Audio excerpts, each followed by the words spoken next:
Imagine um mundo onde carros são raros, extremamente caros e inacessíveis para a grande maioria. Agora imagine um homem que revolucionou tudo isso, não apenas nos Estados Unidos, mas no mundo inteiro.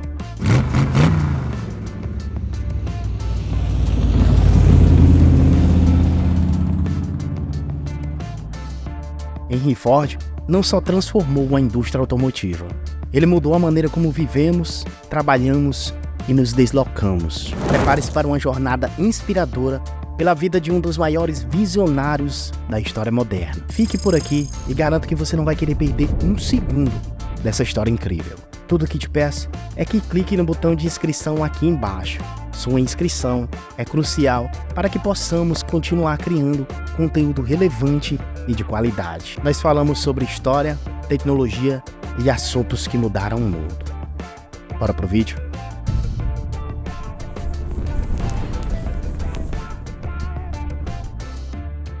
Henry Ford, um dos industriais americanos mais influentes da história. Ford criou uma empresa que transformou a maneira de locomoção em todo o mundo. Uma mudança que foi além das fronteiras americanas, e o homem que aprimorou técnicas de produção em massa estava destinado a ser fazendeiro. Nascido em 30 de julho de 1863, em uma fazenda próxima a um município rural, a uns 12 quilômetros de Detroit, no recém-criado estado do Michigan. Henry Ford cresceu em um momento em que a agricultura era braçal e completamente exaustiva. Por essa razão, ele passou a odiar, mas como fugir daquilo, nascido em uma cidade rural? Por sorte, e pela proximidade com Detroit, Ford conseguiu escapar do destino que parecia traçado. Graças ao motor a vapor, Detroit foi rapidamente transformando-se em um centro industrial. A expansão das ferrovias durante a década de 1860 criou um ambiente perfeito para o crescimento industrial de Detroit. As ferrovias facilitaram o transporte de matérias-primas como ferro, cobre e madeira, além de produtos manufaturados, conectando Detroit a outros centros industriais e mercados. Foi nesse cenário de oportunidades que Henry cresceu. A disponibilidade de matérias-primas e a eficiência do transporte atraíram indústrias para Detroit. Fábricas de produtos metálicos, serrarias e outras instalações industriais começaram a surgir, aproveitando as novas tecnologias de produção em massa. E por falar em oportunidade nessa época, as viagens escolares eram uma forma inovadora de educação prática, especialmente em áreas industrializadas como Detroit. Essas excursões proporcionavam aos estudantes a oportunidade de ver de perto as tecnologias emergentes e entender melhor os processos industriais. Durante as excursões, os alunos tinham a chance de observar os motores a vapor em funcionamento, aprender sobre o funcionamento das ferrovias e visitar fábricas para ver como os produtos eram fabricados. Isso complementava a educação teórica com experiência prática. Desde cedo na infância, Ford teve contato com a tecnologia, algo que poucas crianças de sua idade podiam experimentar. Ele mexia nos relógios dos vizinhos mais abastados, e aos 12 anos não apenas conseguia desmontá-los, mas também montá-los novamente e repará-los. Seu interesse cresceu e se transformou em uma obsessão quando teve a chance de observar um motor a vapor em funcionamento durante uma dessas excursões escolares. Quando ele se tornou adolescente, o motor a vapor estava começando a entrar na comunidade agrícola. Máquinas de debulha e serrarias movidas a carvão estavam se tornando comuns, e Henry estava aprendendo como elas funcionavam e como consertá-las. Aos 16 anos, ele deu um grande passo adiante, contra a vontade de seu pai. Deixou sua vila para trabalhar em Detroit, onde qualquer jovem mecânico podia facilmente encontrar um emprego muito lucrativo. A indústria em Detroit estava em plena expansão, e isso já acontecia há quase 5 décadas. Em 1825, o canal Erie foi construído, conectando o rio Hudson aos Grandes Lagos. Essa via navegável de 884 quilômetros transformou a economia e a demografia dos Estados Unidos, permitindo o transporte de recursos que antes eram inacessíveis. O canal facilitou a movimentação de produtos por barcos a vapor até Nova York, reduzindo drasticamente os custos e o tempo de transporte. Durante a década de 1880, os metais e os materiais sustentavam cerca de 1.000 empresas em Detroit, incluindo aquelas onde Henry Ford trabalharia. Foi nesse período que Henry, ao ler em uma revista britânica, descobriu um motor a gasolina, desenvolvido por Nicolaus Otto. Esse motor estava ganhando popularidade na Europa, mas ainda era pouco conhecido na América. Em 1889, Henry teve a oportunidade de trabalhar com um desses motores e logo reconheceu suas vantagens. Ao contrário de motores a vapor, o motor a gasolina era significativamente mais leve e eficiente, eliminando a necessidade de uma pesada caldeira e de água. Ele também permitia uma partida rápida, diferente dos motores a vapor, que precisavam de até 30 minutos para aquecer. Henry Ford ficou encantado com a inovação e as oportunidades que o motor a gasolina traria. Ele queria entender o funcionamento daquela invenção detalhadamente, porém, um detalhe o impedia: sua inexperiência em eletricidade. E esse entendimento era essencial para o seu funcionamento. Mas não seria isso que ficaria no caminho de Henry Ford. Usando a influência e a amizade de Thomas Edison, que seria um mentor ao longo de sua vida, Ford decidiu trabalhar na Edison Illuminating Company. Essa empresa fornecia eletricidade para mais de 1.000 casas em Detroit, utilizando motores a vapor. Henry Ford era responsável por consertar os motores quando estes quebravam. E eles sempre quebravam. A vantagem é que Ford tinha liberdade para experimentar com motores a gás quando os motores a vapor davam uma folguinha. Sua ascensão foi rápida. Em apenas 2 anos, em 1893, Henry Ford era engenheiro-chefe na Edison Illuminating Company. E foi aí que ele criou seu primeiro motor a gás funcional. Ele tinha a ideia de usar o motor a gasolina para criar uma carruagem sem cavalos. Mas transformar essa ideia em realidade exigiu anos de trabalho árduo. Afinal, construir um carro em uma época sem peças prontas era um desafio. Então, o que fazemos quando estamos obstinados a aprender algo? Tentativa e erro. Após 3 anos de esforço contínuo, ele produziu um dos marcos mais importantes de sua carreira: o quadriciclo. Uma estrutura simples com um motor movido a etanol e 4 rodas de bicicleta. O veículo tinha apenas 2 marchas, nenhuma para a marcha ré, e não possuía um sistema de resfriamento adequado, o que causava superaquecimento frequente. No primeiro ano, Henry fez diversas melhorias, incluindo a adição de um sistema de resfriamento. Quando vendeu o quadriciclo em 1897 por $200, ele já havia dirigido 1.000 milhas com ele. Determinado a aperfeiçoar sua criação, Ford criou um segundo e terceiro quadriciclo antes de se sentir confiante o suficiente em 1899 para iniciar sua própria empresa, a Detroit Automobile Company, com um capital de $150 mil. Vários membros da elite de Detroit investiram nela para ver o que Henry poderia criar com um financiamento adequado. Henry Ford teve uma sacada inteligente: usar o sentimento dos inquietos industriais, que eram conhecidos por serem inovadores, ambiciosos e progressistas. Esses homens estavam profundamente envolvidos em várias indústrias, incluindo manufatura, ferrovias e mineração, tirando proveito das vastas reservas de recursos naturais como madeira, ferro e cobre. Ford sabia que eles estavam sempre à procura de novos métodos e tecnologias para otimizar seus negócios e aumentar a eficiência. O plano de Henry era construir um automóvel que os industriais de Detroit pudessem usar em seus negócios. De fato, esses industriais precisavam de métodos mais eficientes para mover-se entre as fábricas, escritórios e locais de extração de recursos. Então ele alugou uma fábrica e planejou contratar 100 trabalhadores para fabricar seu vagão de entrega. No entanto, a produção em larga escala de máquinas complexas era mais difícil do que ele imaginava, já que a maioria das peças era produzida por outras empresas e qualquer atraso interrompia toda a produção. O primeiro vagão de entrega levou 6 meses para ser produzido, e não mais de 20 foram fabricados nos primeiros 2 anos. Em 1902, os acionistas, decepcionados com a falta de progresso, votaram pela demissão de Henry, com apenas 15% de participação na empresa. Ele teve que sair, com apenas $1.000 em seu nome. Caso semelhante aconteceria 83 anos depois, com outro gigante americano, Steve Jobs, que foi literalmente expulso da Apple devido às vendas quase nulas do Lisa e às baixas vendas do Mac. Vou trazer um vídeo completo sobre a vida de Steve Jobs. Caso esse vídeo já tenha saído, vou deixar aqui no card e no comentário fixado. Assista, tenho certeza que irá gostar. Voltando ao Henry Ford, curiosamente, a Detroit Automobile Company, empresa que ele foi convidado a sair, eventualmente se transformou na Cadillac.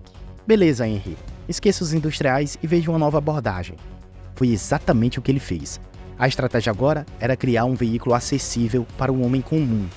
Na época, os carros eram caros, feitos por artesãos qualificados e frequentemente destinados a corridas. Henry queria transformar o carro de um símbolo de status em uma mercadoria. Precisou de 20 designs diferentes antes que ele finalmente conseguisse um que funcionasse. Henry rotulou seu primeiro design como modelo A e trabalhou seu caminho através do alfabeto, sustentado pelo capital de seus amigos e familiares. Mas o que mudou durante esse tempo não foi o carro em si, mas o processo de produção. Henry aprendeu a importância de ter uma cadeia de suprimentos confiável. Quando sua primeira empresa falhou, razão pela qual desta vez ele tentou obter o maior número de peças possíveis do mesmo fabricante, o que ele escolheu provavelmente soará familiar: a Dodge Brothers Company, uma oficina de máquinas em Detroit que eventualmente evoluiu para a marca americana que hoje leva o mesmo nome. O maior diferencial de todos, no entanto, foi a visita casual de Henry a um matadouro em Chicago. Ele viu algo interessante lá, uma linha de desmontagem, por assim dizer, onde vários trabalhadores processavam carcaças movendo-se em uma linha. Genial, Henry Ford utilizou um método muito usado hoje em dia, a engenharia reversa, e criou uma linha de montagem. Usando o dinheiro que havia economizado de alguns de seus modelos anteriores, que também foram montados pelos irmãos Dodge, Henry conseguiu construir uma fábrica própria em 1904, onde poderia experimentar o processo da linha de montagem. Em 1905, a fábrica da Ford empregava mais de 300 pessoas, que construíam 25 carros por dia. Mas Henry Ford não parava. Ele estava produzindo vários modelos diferentes ao mesmo tempo, e isso, de certa forma, impedia o uso inadequado de uma linha de montagem. No entanto, havia um sinal de que ele poderia acertar o alvo. Em 1906, Henry Ford lançou o modelo N, um automóvel acessível que rapidamente se tornou o carro mais vendido nos Estados Unidos. O sucesso do modelo N foi crucial para a ascensão da Ford como o maior produtor de automóveis da América. Esse modelo oferecia uma combinação de preço acessível, confiabilidade e eficiência, características que atraíam uma ampla gama de consumidores. O modelo N era equipado com um motor de 4 cilindros e podia alcançar velocidades de até 45 milhas por hora, ou um pouco mais de 70 km por hora. Seu preço inicial, de $500, equivalente aproximadamente a $14 mil em 2023, por exemplo, o tornava acessível para muitas famílias americanas, democratizando o uso do automóvel e estabelecendo um novo padrão na indústria. Foi durante a produção do modelo N que Henry Ford começou a implementar o processo da linha de montagem, embora de forma parcial. Esta inovação permitiu a montagem mais rápida e eficiente dos veículos, aumentando a produção em um fator de 5 na mesma fábrica. Na verdade, ele estava aprimorando ao máximo todo o processo de fabricação.